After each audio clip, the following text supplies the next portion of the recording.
The Miami Hurricanes are likely the early leader, but the Portal King is on the case.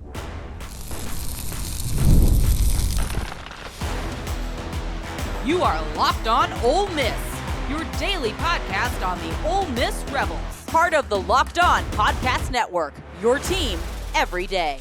Hi, I'm Stephen Willis, a former staff member at Ole Miss and a 10-year veteran member of the national media with Yahoo Sports. Today on the show, we talk about Damien Martinez from the Oregon State Beavers and the Miami Hurricanes appearing to be the early leader for his service. Lane Kiffin and Ole Miss Football's social media team is on the case. Will it result in a visit? I think that is going to be the most important thing. Is there a plan B? Well, there might be. Trent Howland from Indiana got an early offer from Ole Miss, and this large man would fill the same role that Martinez would fill. And would Ole Miss recruit Cormani McClain after he left Colorado? There are rumors that Ole Miss isn't done on that side of the ball this spring, so we'll see.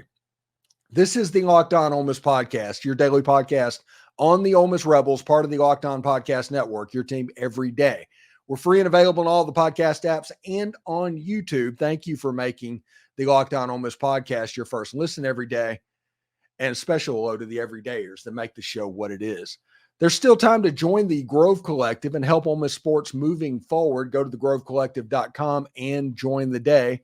It's as little as like $20 a month if any of you want to join there. Today's episode is brought to you by Monopoly Go. I admit it, I have a competitive side, and it's a big fan of Monopoly Go, the mobile hit twist on a classic Monopoly. So join your friends and download Monopoly Go now free on the App Store or Google Play.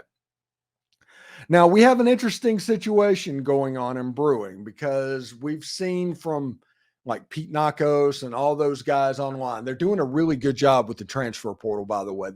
They do a nice job of keeping you involved. I don't know how necessarily it works, but they're doing a good job of making that happen. And right now there's 4 visits set up. There was 5. There is 4 now.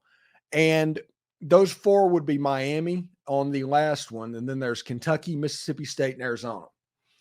Right now with the Damien Martinez situation, if those are the only 4 visits he's taking, I think Miami has a very substantial lead right now going into this. Now, if you look at this is a post from Hayes Fawcett from On3. Former Oregon State running back Damien Martinez will no longer visit Tennessee. I just told you that, the visits in Tennessee wasn't a part of that. Lane Kiffin retweeted that. The thing about this is Lane Kiffin is doing the stuff that he does when a major recruit is being recruited by Ole Miss. Other schools hate it. I like it. You see Kelvin Bolden putting the Michael Jordan stuff out. You see Lane Kiffin retweeting On 3 and 247 and what's saying about that. You see Ole Miss and Lane Kiffin retweeting seemingly negative stuff about somebody else. They talked about, he also retweeted about Mario Cristobal making $22 million over the course of last year from Miami when he put in his income statement. But right, $50,000 for a linebacker. That's what's ruining college football, really. So it's a situation to where you can see Ole Miss is in on this. Ole Miss is at least publicly trying. Will it result in a visit? That is the important thing. I know that Damien Martinez has an agent, has a true agent that is feeding information to these sites like On3 and 247. I understand that. I understand that he is quick to point out whenever the On3 said that Miami was the early leader, he's like, no, we're going to visit all the things, like just instant retraction. They are on this. And because of that, we can assume some different stuff, okay? Ole Miss is going to try to get a visit from this young man. You can see the way they do it. Whether or not they do it is probably going to determine whether or not the Miami Hurricanes get him or Ole Miss is deeply in this. I think this is an Ole Miss Miami, honestly, type competition, and Ole Miss doesn't even have a visit yet. But I think Miami has a substantial lead of the 4 teams that are there right now. There's an agent. He turned down $400,000 from Oregon State to go play at another place. Visits were set up almost instantly, the point where he got into the portal. That means that there's been a little bit of pre-portaling going on. And knowing that he turned down essentially $400K means that he's probably going to be pressing close to seven figures and those numbers that Quinshon Judkins had.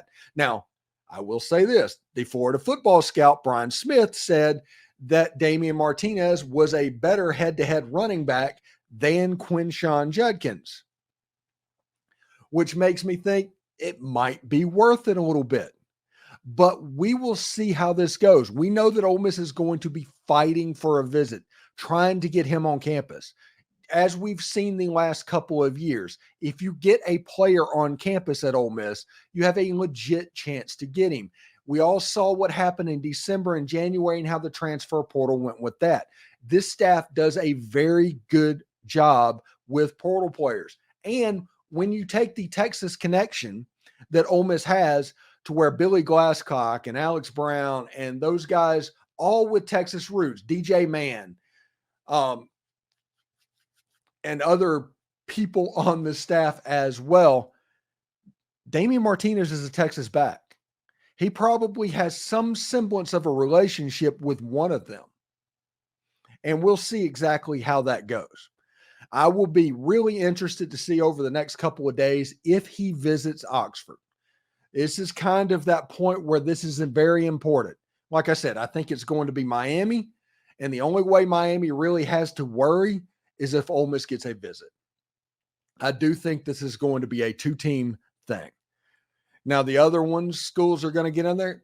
That's great. You'll enjoy that. I've heard Tempe, Arizona is nice. Not Tempe, Arizona, Tucson, Arizona. Starkville, okay. And Kentucky, Lexington, Kentucky. Lexington's nice. I enjoy my time up in Lexington whenever we traveled up for a road game. Now, this isn't it. Ole Miss is trying to stack their running back room, and it looks like they're going to land a prospect in Henry Parrish from the Miami Hurricanes. This is an Ole Miss Miami podcast. It's just back and forth. Going back to Nate Caleppo, they've been intersecting in the transfer portal quite a bit. He had 100 carries, 625 yards, 6 touchdowns.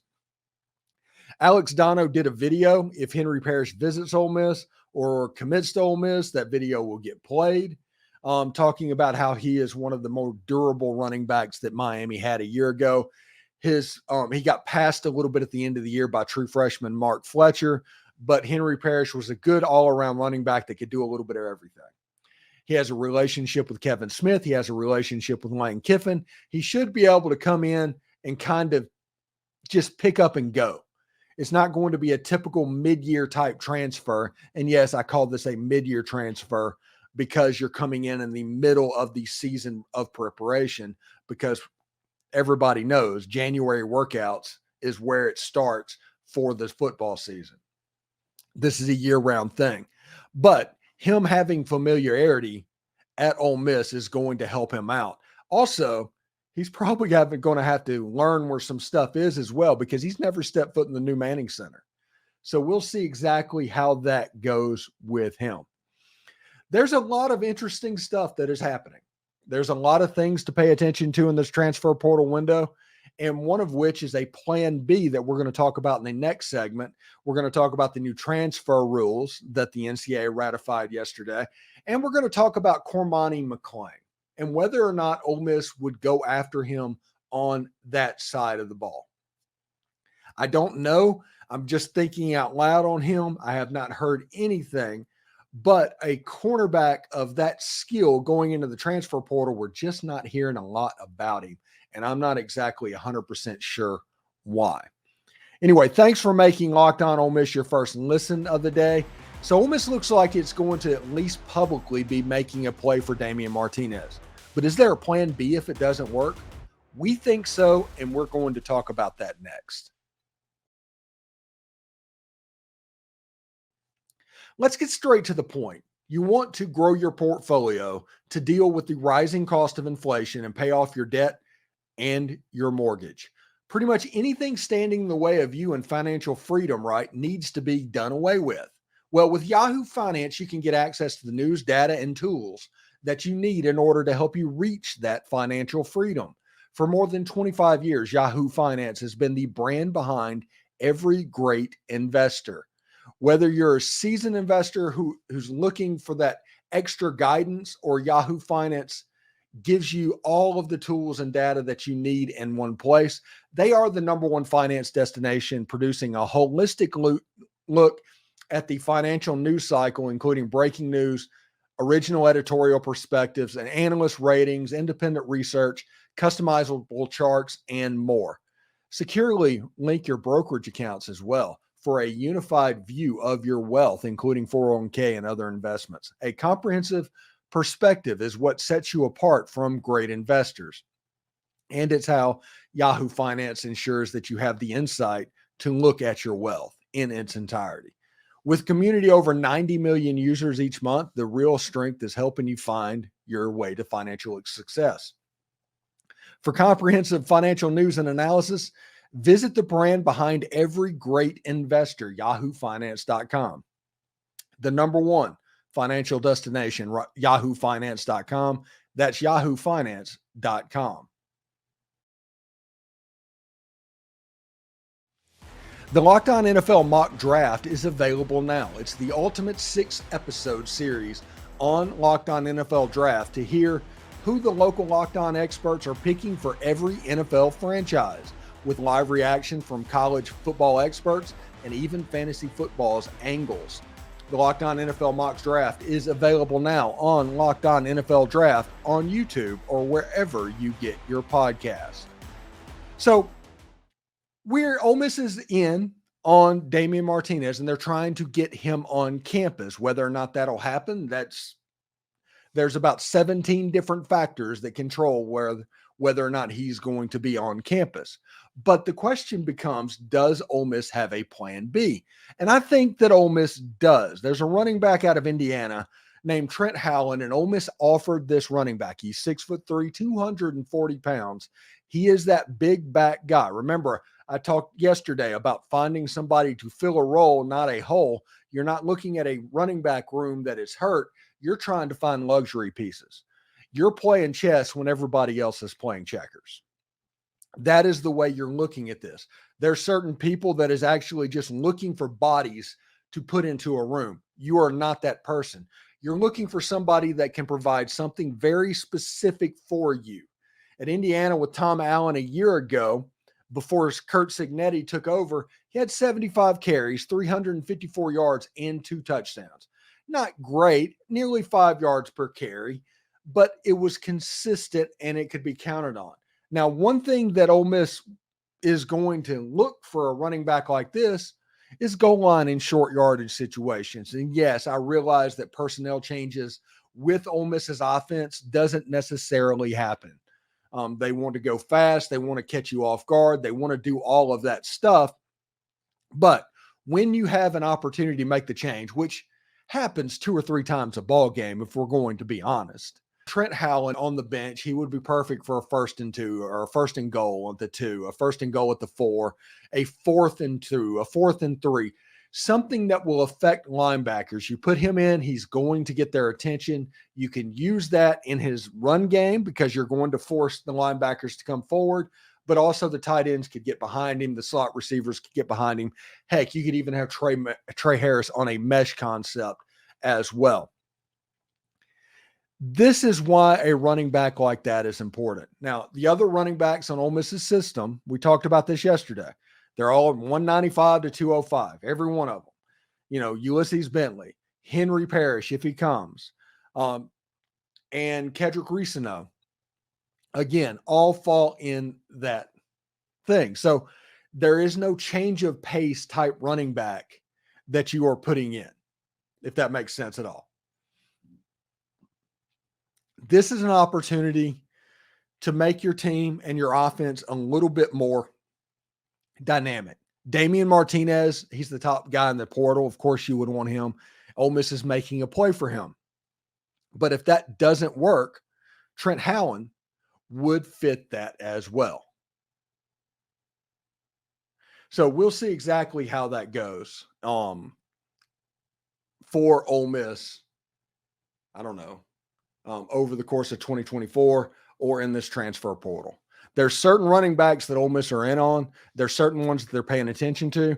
Maybe, I mean, I'm not even going to discount it. This stuff with Damien Martinez could be a smokescreen. There could be somebody completely else. These guys play 4D chess a good bit. All I know that Damien Martinez, if it sits right now, if he doesn't visit Ole Miss, I would say Miami has the big lead going into this season, I guess you could say. If Ole Miss gets a visit, they'll be right up in it. That's just the way it worked. Trent Howland, we'll see how he does as well. Now, yesterday, the NCAA passed guidance saying that all their players could transfer and be eligible immediately as long as they meet academic requirements, which basically means that you are progressing towards your degree. There's a sliding scale that goes into it, and your GPA is where it needs to be. And that makes sense. According to the court order that happened earlier, that is what opened all of this up. That's the reason that TJ Dudley was able to play in the Peach Bowl. The question becomes the SEC's rule about players transferring in conference, because that rule does still exist. There is still a rule that SEC players cannot transfer from, say, Ole Miss to LSU or LSU to Ole Miss in the late transfer portal window. You have to be into the portal by February 1st or something like that.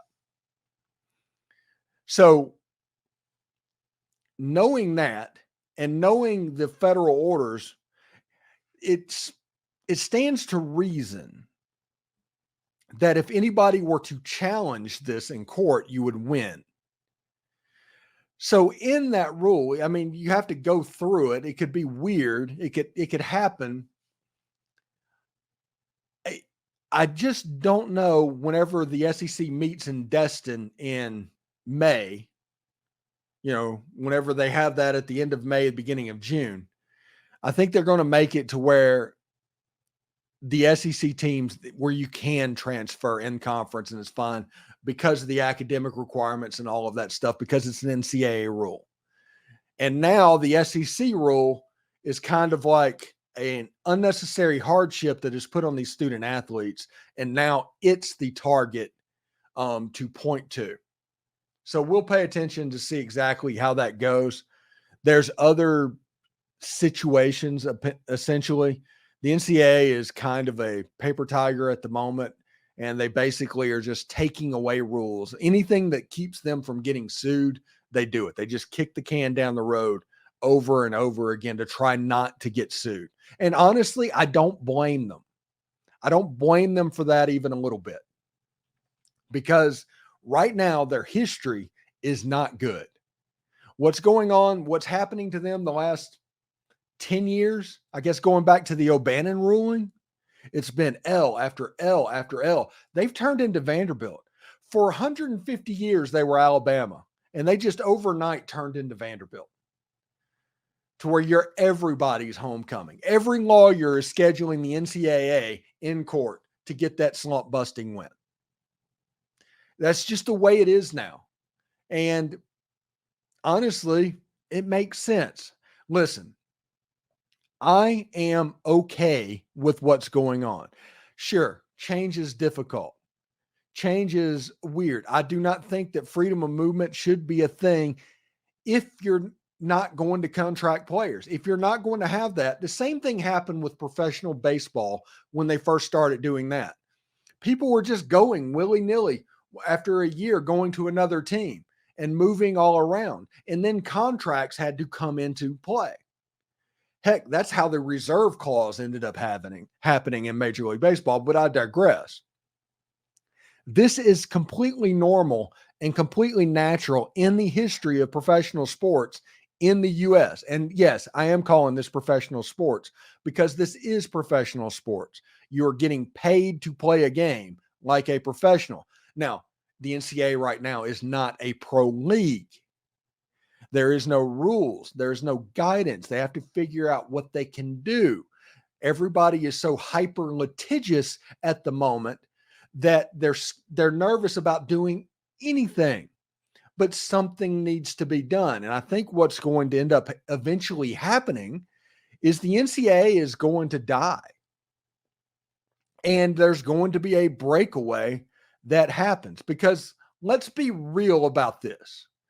Alabama should not be worried about what Delta State's doing, and Delta State should have no say in how Alabama plays football.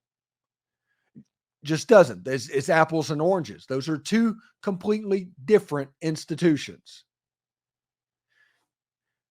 The top 70, 65 teams in FBS, especially football, needs to go do their own thing. That would eliminate so much money. That would eliminate so many NIL problems if you just got rid of those 65 teams. Here's the problem.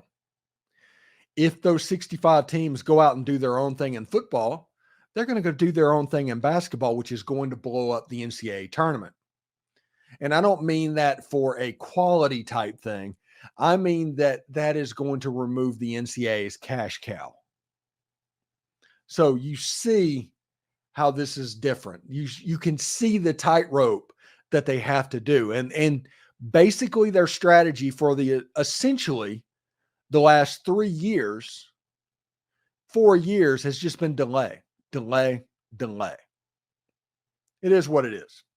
And we'll see exactly how that goes for the NCAA and Ole Miss in the near future. Thanks again for making Locked On Ole Miss your first listen of the day. Let's talk about one of the biggest names in the portal and whether Ole Miss can and should give him a look. We've all been there, either as a player or a fan, as halftime and the scoreboard's not looking good. You're feeling low. You're not sure your team can pull out a win. That's when you dig deep, lift up your head and say to yourself, it's time to get back in this game. We're going to pull off some bank heist, and we're going to take as much of my friend's money as humanly possible. That's right. The smash hit mobile game, Monopoly Go, lets you compete with your friends to get the most riches and the biggest empire.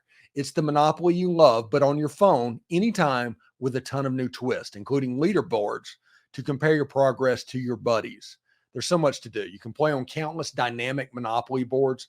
You can make your friends go bankrupt by smashing their landmarks with your wrecking ball, and you can charge other players rent for your iconic properties. You can even work with your friends to crack open community chests and in tournaments to get extra rewards to climb that leaderboard. So get back out there, put on your game face, and download Monopoly Go, now free on the App Store and Google Play. Locked On has launched the first ever national sports 24/7 streaming channel on YouTube, and now it's also available on Amazon Fire TV and the free Fire TV Channels app.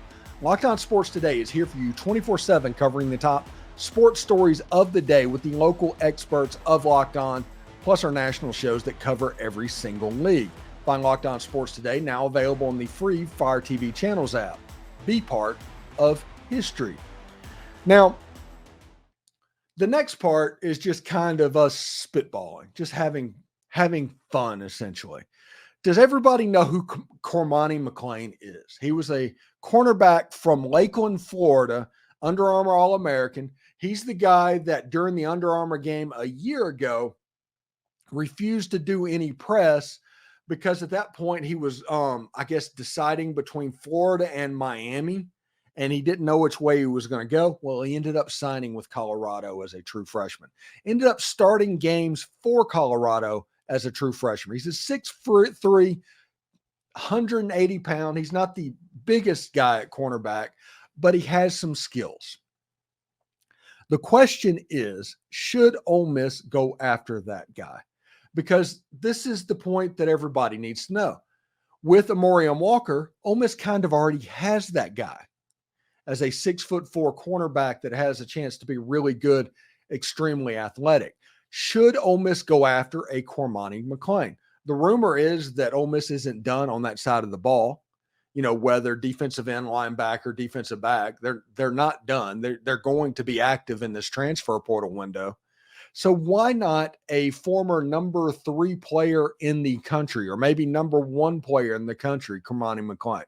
Now, he's a cornerback, and we interviewed Mike Espy for a video that's going to be free for everybody on Sunday. Him talking about, he's like, wide receivers aren't divas. Well, yeah, they kind of are. Wide receivers are decent divas. Cornerbacks, though, are next level. Cornerbacks are completely just take stuff out of your mind and just ignore everything. We live in our own reality divas, okay? Cormani McClain comes across as a diva. Cormani McClain comes across as somebody that has supreme confidence. Think of the way that Deion Sanders was when he played football, if anybody can remember that.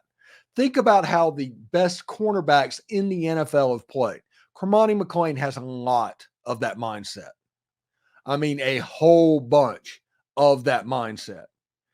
And because of that, him and Deion, believe it or not, and the irony of all ironies, butted heads from time to time at Colorado as a true freshman. Their personality was a little bit different. Deion wanted another Travis Hunter. He thought he was going to get that with a Cormani McClain, another Travis Hunter. Didn't quite work out that way because the personalities are so different. And there's certain ways that you deal with certain players. And Deion having to struggle with a player that was, for lack of a better term, a diva, was interesting.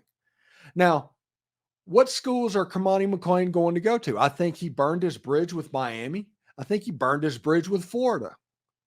So Florida State is still becoming an option, and their transfer portal player, even though that I think they're on some kind of a double secret probation at the moment for what they did a year ago.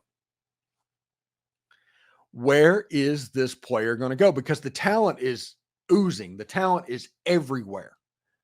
And you look at what he's going to do and how he's going to end up. He has to end up somewhere. Where is he going to go? I don't think it's someplace like Ohio State or Michigan. This is a Lakeland, Florida kid. So he's looking potentially for a warm weather climate. Is it Georgia potentially? Someplace like that? Alabama, maybe? Somewhere in the deep South. LSU? Actually, LSU would be a really good fit for him.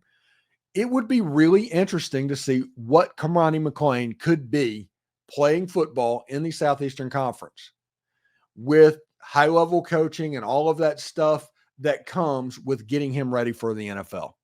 We'll see exactly how it goes. I'm really interested in that, and it's a situation where I think that Ole Miss should potentially recruit him and at least try. But like I said, Ole Miss has that guy in Amorium Walker. They have their super tall, super athlete. So you need to make sure that, for lack of a better word, you're getting your money's worth. Because when you deal for players like this in the transfer portal, money's worth becomes a thing. So we'll see exactly how that goes. Should be pretty interesting indeed. Tomorrow, we will have our What We Learned episode this week. We'll see what's going on and look at, the commitments that happen in basketball. We'll look at all of that stuff, as tomorrow should be a pretty interesting show. But thanks for making Locked On Ole Miss your first listen every day. We have the most perspectives surrounding Ole Miss sports, and it's one of the many reasons we are the number one Ole Miss sports podcast, and we thank you for that. But for your second listen, Locked On has launched the first ever national sports 24/7 streaming channel on YouTube. Locked On Sports Today is here for you 24/7, covering the top sports stories of the day with the local experts of Locked On, plus our national shows that cover each and every single league. Find Locked On Sports Today, now available on the free Fire TV channels app. For those of you on YouTube, we'll send you there right now. Howdy toddy, everyone.